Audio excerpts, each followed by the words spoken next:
समझ न आए ये दिल क्यों उदास है, फिर भी समझ न आए दिल क्यों उदास है, ओ दिल क्यों उदास है, क्यों उदास है, तू आस पास है, आस है। अरे जज्बात दिल के है ये, जय हो अरे जज्बात दिल के हैं ये जरा पास आइए, वो जज्बात दिल के हैं जरा पास आइए। मुझे ध्यान नहीं, शायद पिछली बार मैंने ये लीला सुनाई थी या नहीं, कि हमारे ब्रज में एक नई सखी ब्याह कर आई, सुनाई थी। ब्रज में एक नई सखी ब्याह कर आई और शादी से पहले उसकी मैया ने समझा दिया कि देख तेरी शादी तो कर रही हूं मैं वहां, लेकिन वहां पे एक नंद का लाल रहता है। सीधा सीधा मंत्र, जिसको प्रेत या भूत चिपट जाए उसका तो इलाज है, लेकिन जिसको वो नंद का पूत चिपट जाए उसका कोई इलाज नहीं है। उसके लक्षण कुछ अच्छे नहीं है, तू गलती से भी उससे बात ना कर लेना, उसकी तरफ देख मत लेना, क्योंकि वो देखने देखने में ही काम कर जाता है। उसके लक्षण कुछ अच्छे नहीं है। जब ब्याह कराई ससुराल में तो बड़े अच्छे से स्वागत हुआ, धीरे धीरे घर के सभी कामों को संभाल लिया।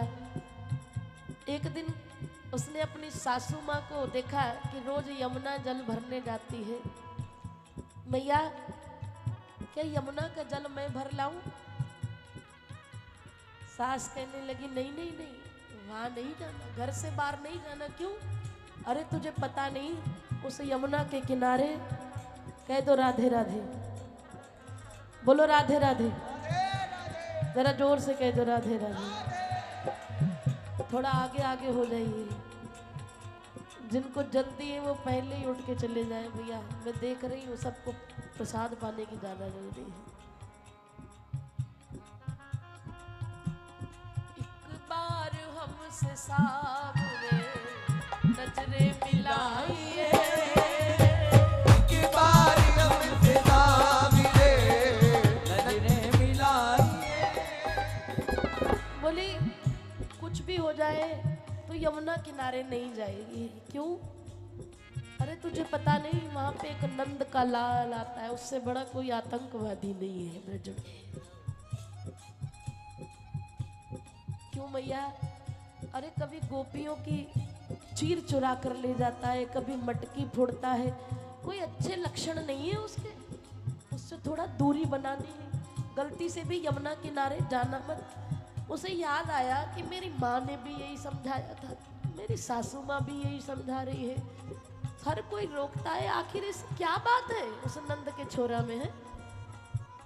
अब जिस काम के लिए मना कर दे तो वो काम करने को ज्यादा दिल करता है।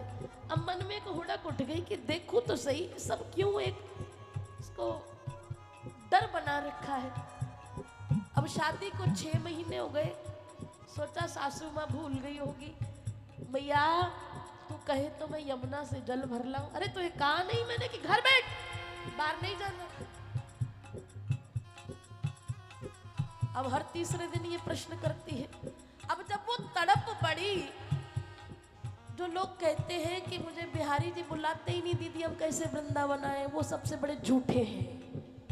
वो अपने आप को एक्सक्यूज देते हैं। अगर आपके मन में चाह हो और आप वृंदावन की भूमि पर आ जाए, कोई एक हाथ खड़ा करके बता दे कि बिहारी जी मंदिर छोड़ के आए हो, और हाथ पकड़ के बाहर निकाल दियो, चल मैंने तुझे बुलाया, कोई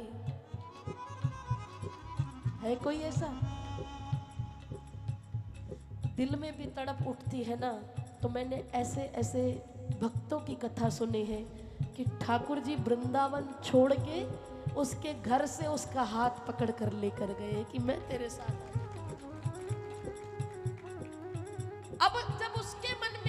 है जदों तारा खड़क दिया ने फिर रुकिया नहीं जाता। ये चाहत ठाकुर जी के दिल तक पहुंच गई। उसी दिन इकट्ठा कर लिया सबको, ए लाला मनसुखा श्री दामा जल्दी आओ। अरे कहा है गयो लाला, अरे आओ तो। अरे मैंने सुना है कि मेरे गांव में एक नई सखी ब्याह कराई है। बोले हाँ लाला, 6 महीने हो लिए, तो अभी तक मेरी नजर क्यों नहीं पड़ी? वो मेरी नजर से बची कैसे रह गई? अरे लाला कन्हैया, उसकी सासू माँ ने बड़ा समझा बुझा के रखा है, घर से बाहर नहीं निकल, पहले ही तेरे लक्षण उसको बता दिए।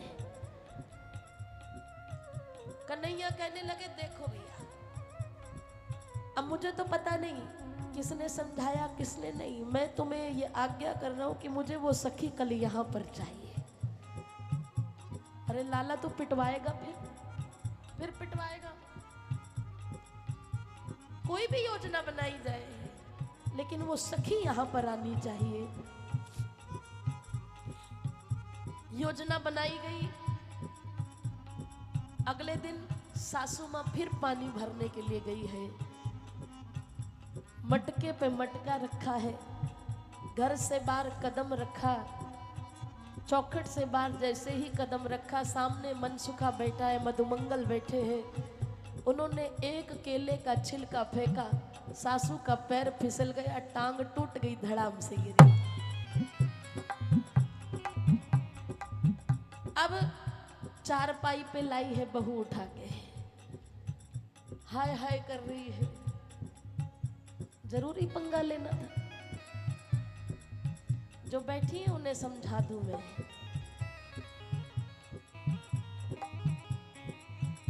अब चिल्ला रही है, बहू को आवाज दे रही है, कभी हल्दी वाला दूध आ रहा है, कभी तेल मालिश हो रही है। अब बहू ऊपर से तो बड़ा दुख जता रही है, अंदर से बड़ी खुश है कि आज मैं जाऊंगा, आज तो जाना ही पड़ेगा।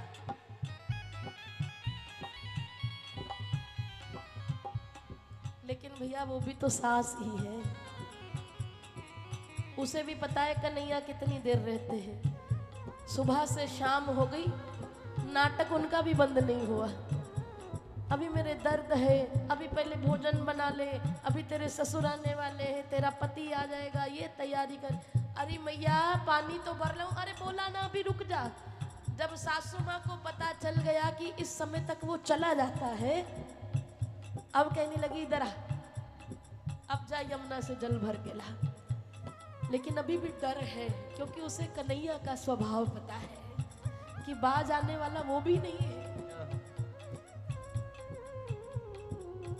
इधर आ, इतना बड़ा घूंघट काट दिया और उसके ऊपर भी फेंटा कस दिया जोर से।